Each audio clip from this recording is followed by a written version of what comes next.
Bueno, durante todo este mes se ha estado celebrando la, el mes del orgullo gay. Y hay muchísimas marcas, empresas, canales de televisión, medios. Incluso yo estaba ahora en el Rockefeller Center cuando fui a Nueva York y la pista de patinaje, que ahora en verano es con patina y en invierno es con nieve, etcétera, está llena de bandera gay y los niños patinando abajo, algo con lo que yo no estoy de acuerdo y voy a decir por qué más adelante. Y entonces, todo este mes ha sido de celebración, pero la culminación del mes ya con las actividades del día de ayer, de el orgullo gay, llegan a su final por este año, por el mes del orgullo. Y entonces, este tema se ha convertido en un tema ideológico, junto con el tema del feminismo, el tema del racismo y el tema de la homosexualidad. Son temas así más o menos. El racismo, las migraciones, la homosexualidad, la religión, se ha vuelto una especie como de sancocho ideológico y en posiciones muy extremas. Una franja que rechaza eso y otra franja que lo promueve. Dos extremos. Hay los que asaltaron el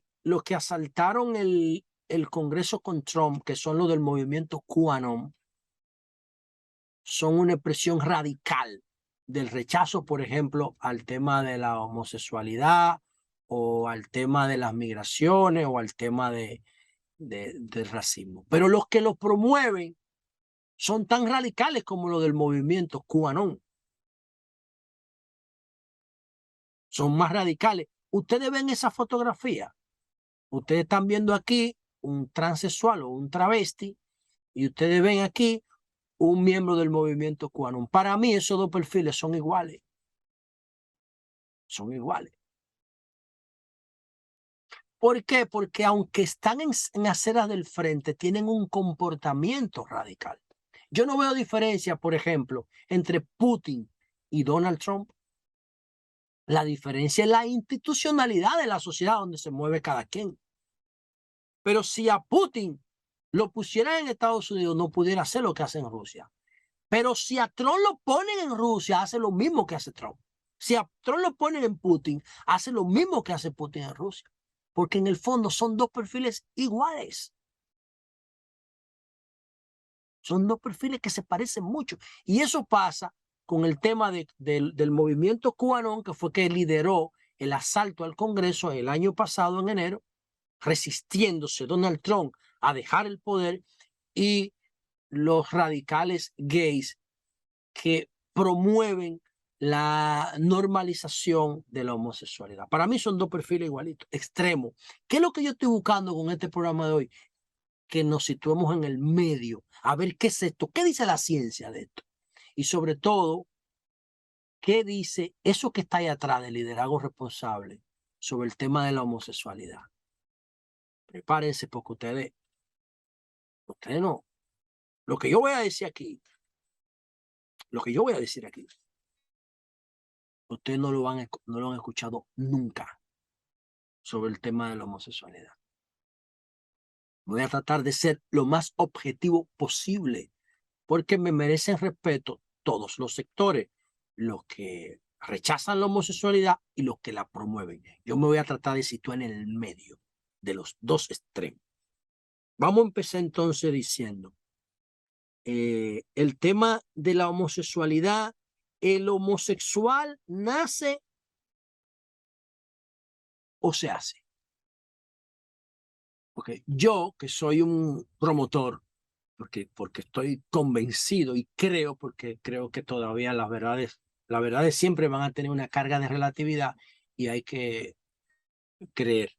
Yo creo en la evolución.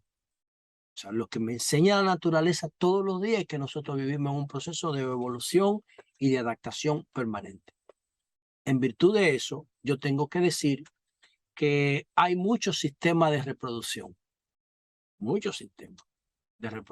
en la naturaleza, que es donde nosotros venimos. Porque nosotros no creemos, por los disparates del humanismo filosófico, de que nosotros somos el centro de todo. Mentira, nosotros somos los últimos en llegar a esta fiesta de la vida.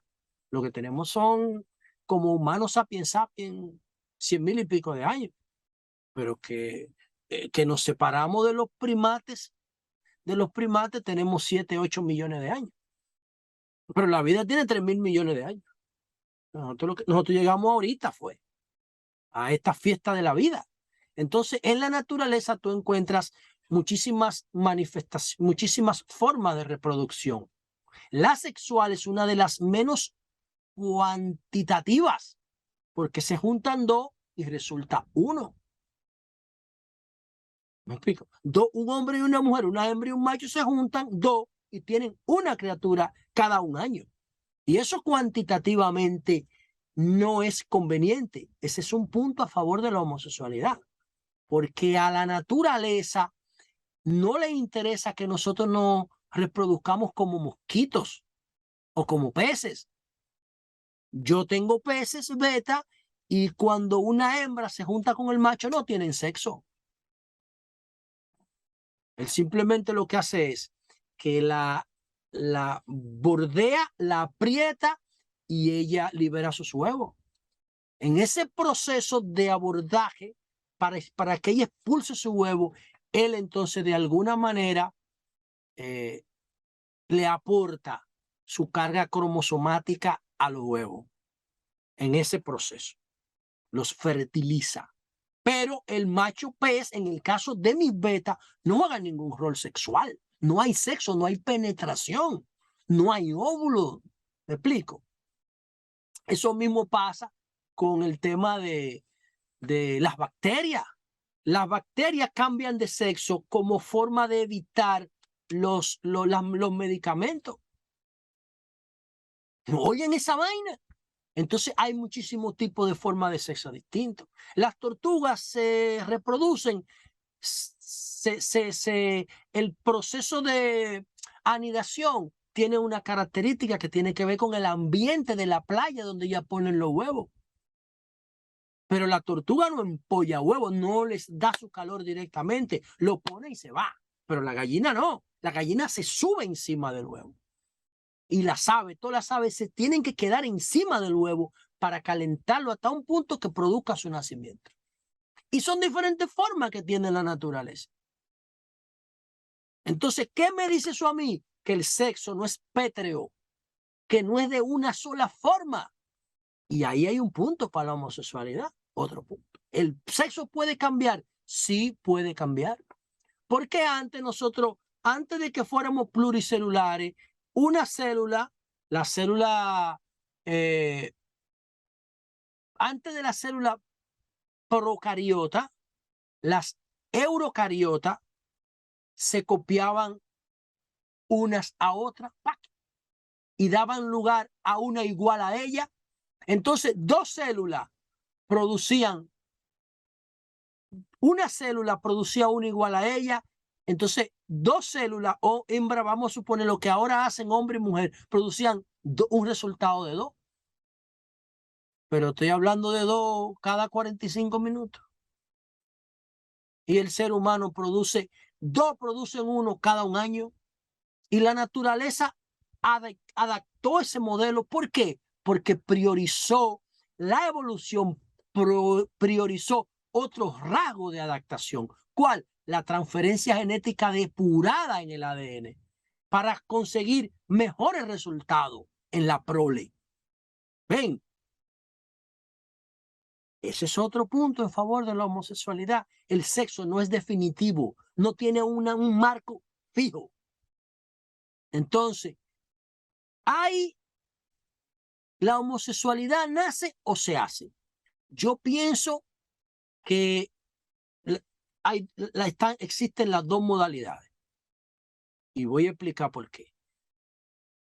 Está demostrado científicamente que cuando las madres son sometidas a un ambiente de estrés durante el embarazo, el comportamiento de la hormona de la testosterona cambia y puede alterar la determinación sexual de la criatura. Eso está demostrado científicamente.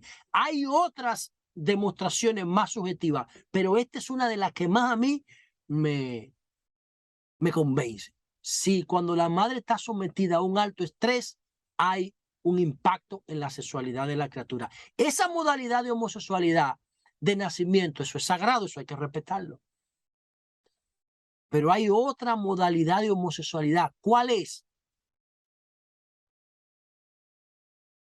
¿Qué dice el liderazgo responsable sobre esto?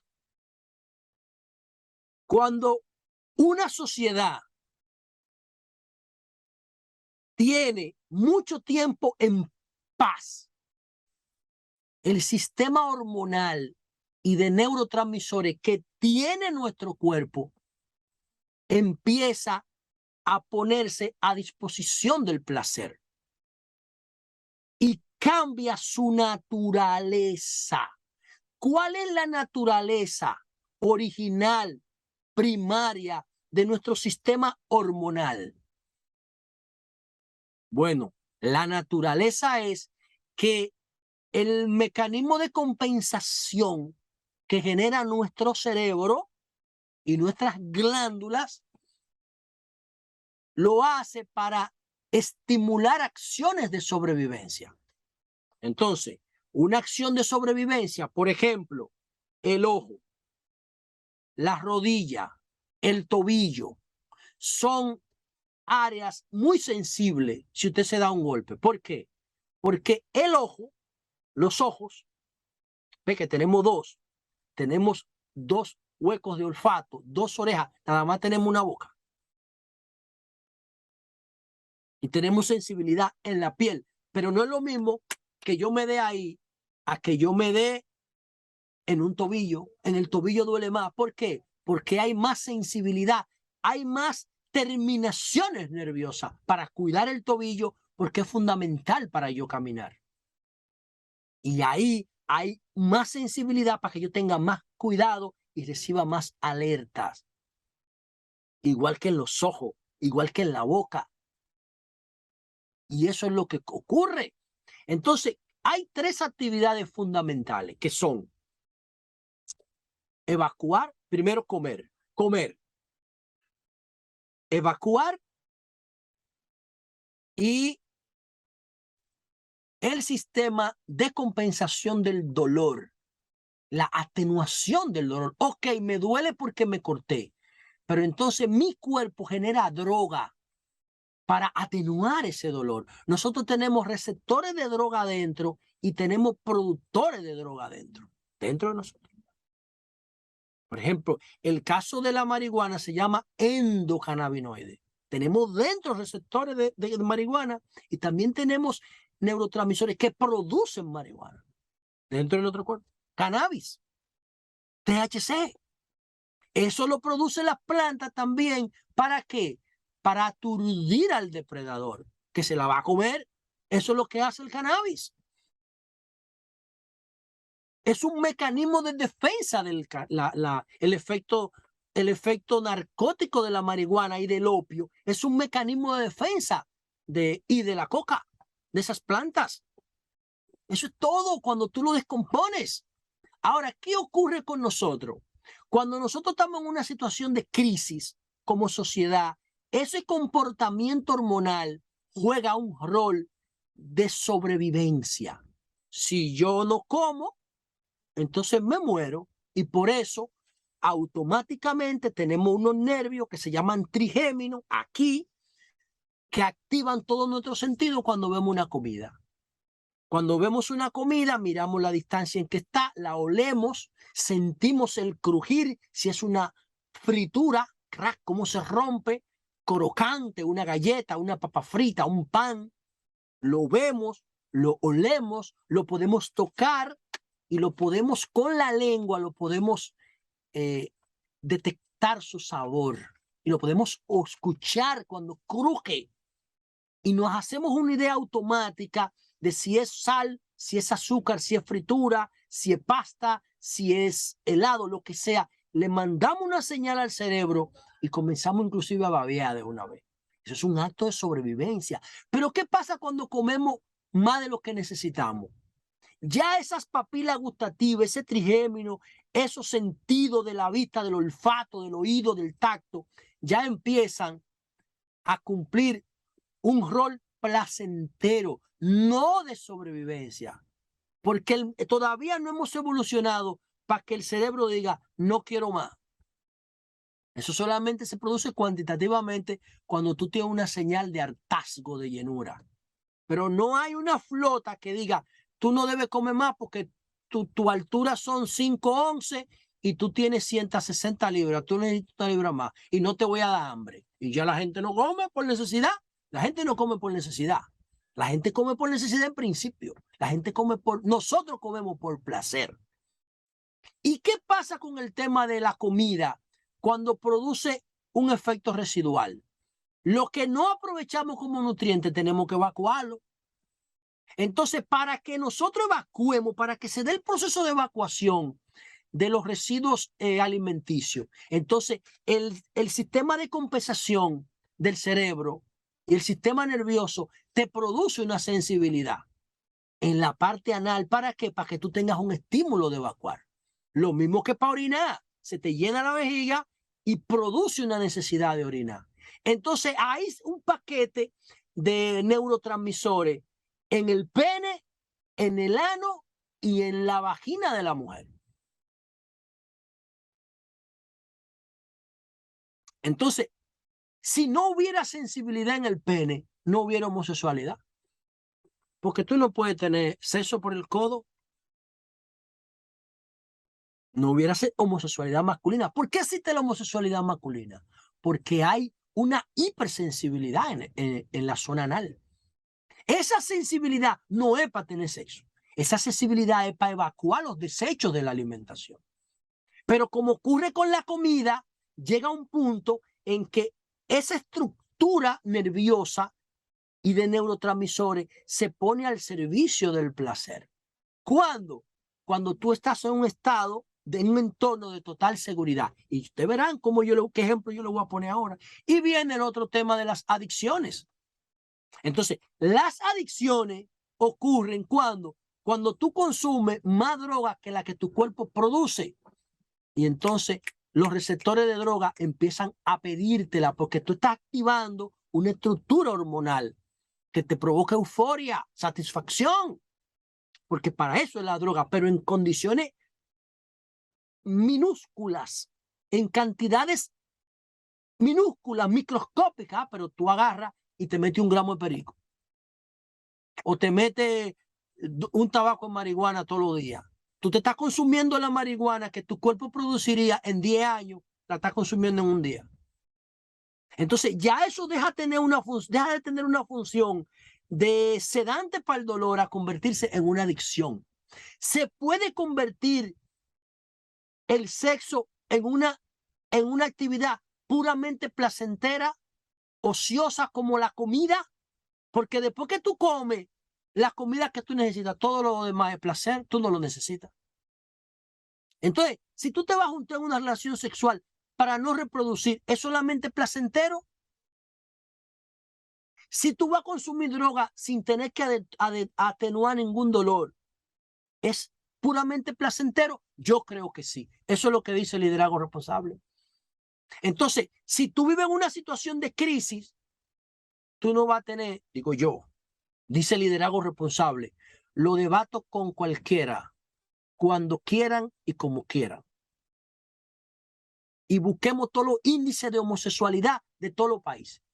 En Haití no puede haber homosexualidad, ni puede haber obesidad, ni puede haber grandes niveles de adicción, porque todos los neurotransmisores, todo el sistema nervioso, todas las hormonas en Haití están dispuestas para la sobrevivencia. En el Medio Oriente no puede haber homosexualidad mucha. ¿Por qué? Porque todas las hormonas están dispuestas para la sobrevivencia. Ahora, en España, ¡buf! En Puerto Rico, ¡buf! Tienen 100 años en Puerto Rico que no tienen crisis. En Londres, desde 1945 no hay crisis, casi 100 años, 80 años. En Estados Unidos, ¡buf! Porque viven en entorno. República Dominicana, la última crisis que tuvimos fue en el 1965. Entonces ya esa estructura hormonal está relajada. ya no cumple ninguna función de sobrevivencia y los seres humanos la utilizan para el placer. Entonces, en países donde hay crisis, bajan los niveles de homosexualidad, bajan los niveles de obesidad y bajan los niveles de adicción.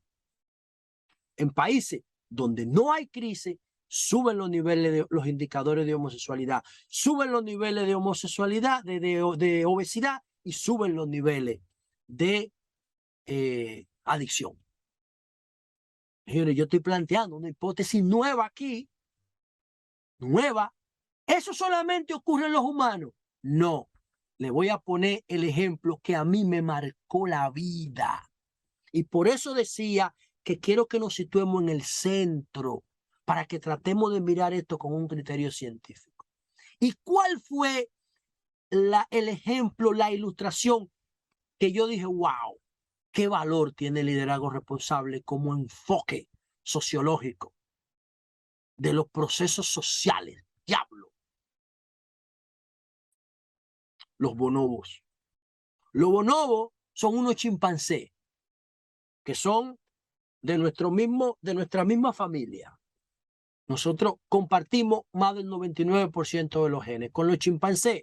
Los chimpancés y los bonobos son hermanos. Son los dos chimpancés. Uno se llama Panicus troglodita y otros son bonobos que le dicen monos hippies. Ellos están en el río, en el Congo, en África. Entonces, ¿qué pasa? Que en el Congo, por un accidente geográfico, quizá un temblor de tierra, un terremoto, el río Congo aisló una parte. Entonces, a la izquierda del río Congo en África, una parte de los chimpancés quedaron, perdón, de los chimpancés quedaron atrapados en la parte sur del río Congo. Y sus hermanos, los chimpancés pigmeos normales, quedaron en la zona original. ¿Qué pasa en la zona original con la misma familia de chimpancés que se dividió en dos? En la parte norte, los chimpancés tradicionales tienen que pelear por comida, tienen que pelear por apareamiento y tienen que pelear por territorio. Por comida, por reproducirse y por el territorio. Porque en el territorio que está la comida y están las hembras. Entonces, ellos se tienen que cuidar de los depredadores, que son los gorilas, los monos más grandes. ¿Y qué pasa con el comportamiento del chimpancé pigmeo normal? Es violento. Es violento. Y como es violento, reproduce el comportamiento de los demás animales de su entorno, los gorilas que se lo quieren comer. ¿Qué pasa? Que los gorilas no pueden nadar. Entonces, los chimpancés más bonobos están atrapados en una zona que al mismo tiempo los protege. Tienen 1 millón de años ahí, aislados los chimpancés bonobos. ¿Y qué está pasando con los chimpancés bonobos? Los chimpancés bonobos tienen un exceso de comida, tienen un exceso de kiwi, que es su fruta preferida para comer. ¿Y qué están haciendo los chimpancés bonobos? Los chimpancés bonobos le están dando otro uso a las hormonas y al sistema nervioso y a los neurotransmisores. Lo están utilizando ¿para qué? Para reglamentar el grupo. Y todos los bonobos se volvieron bisexuales. O sea, los bonobos tienen sexo macho con macho, hembra con hembra, hembra con macho. Tienen un comportamiento homosexual y bisexual. Punto para los homosexuales. Ven, ¿qué pasa si nos situamos en el medio? Entonces, ¿qué ocurre? Que el bonobo se comporta de manera pacífica. Le dicen los monos hippies. No pelean, porque cuando hay un conflicto lo resuelven con sexo. Entonces, eso es una evidencia clara, científica, incontrovertible de que el sexo no es fijo, puede cambiar permanentemente. Ahora viene la conclusión del tema. ¿Cómo abordar esto? ¿Desde el punto de vista del rechazo? ¿Desde el punto de vista de la promoción? ¿O desde el punto de vista de la tolerancia? Yo prefiero situarme en el medio. Yo no estoy de acuerdo con que a los niños se les induzca a la homosexualidad. No. ¿Por qué? Porque el carácter se va formando con el tiempo. Ahora, si el niño nació con una configuración cromosomática que lo induce, si es hombre, a comportarse como mujer y si es mujer a comportarse como hombre desde pequeñito, ya eso es otra cosa. Eso es sagrado. Ahora, lo que yo vi en el Rockefeller Center, este video, de niños patinando entre banderas gay, eso es un error de políticas públicas que están basados en ideología, en conveniencia, en emociones, no en ciencia. Yo no estoy de acuerdo que Estados Unidos promueva la comida chatarra como lo hace. En los play de béisbol, en la NBA, en la NFL, en el espectáculo. Esa sociedad se va a enfermar toda. De hecho, tiene que estar generando indicadores de obesidad y de diabetes y de hipertensión, toda la vaina, porque no hay un Estado que defina una política de alimentación. Y lo peor está pasando con la marihuana. Los mismos camiones de helado que atraen a los niños para venderle un helado son los mismos que están utilizando en Nueva York para vender marihuana. Entonces tú vas a inducir al niño a que se vuelva adicto a la comida. Tú vas a inducir a los niños a que se vuelvan adictos a la marihuana. Tú vas a inducir a los niños a que se vuelvan adictos al sexo, a los niños. Y eso yo creo que está mal. Yo creo que está mal. Entonces, ¿hay razones para promover la homosexualidad? Yo creo que no. ¿Hay razones para respetar la homosexualidad? Todas las razones. Todas. ¿Hay razones para promover la adicción a la droga? No. ¿Hay razones para legalizar la droga? Sí, pero no para promoverla. No para promoverla. Entonces, con relación a la homosexualidad, ¿hay razones para promoverla? Entre adultos, yo soy neutral. O sea, indiferente. No veo ningún motivo para que no se promueva. Son personas adultas que tienen discernimiento y criterio. Pero si tú tienes una configuración de varón o de hembra y tienes 5 años de edad, ¿por qué hay que inducirte a que tú cambies eso? ¿Por qué? ¿Por qué hay que decirte que deconstruyas y construya una identidad sexual si ya tú viniste con esa configuración? El caso del ejemplo de los bonobos es muy fuerte, muy duro, sobre todo con todas los prejuicios que tenemos por el tema religioso, pero es un ejemplo incontrovertible. Y yo quería poner estos elementos sobre la mesa para animar a un debate de estos temas tan interesantes y sobre todo situarnos en el medio. Yo espero que ustedes lo hayan recibido con el mismo respeto y con el mismo amor con que yo produje este vídeo, este contenido para todos ustedes.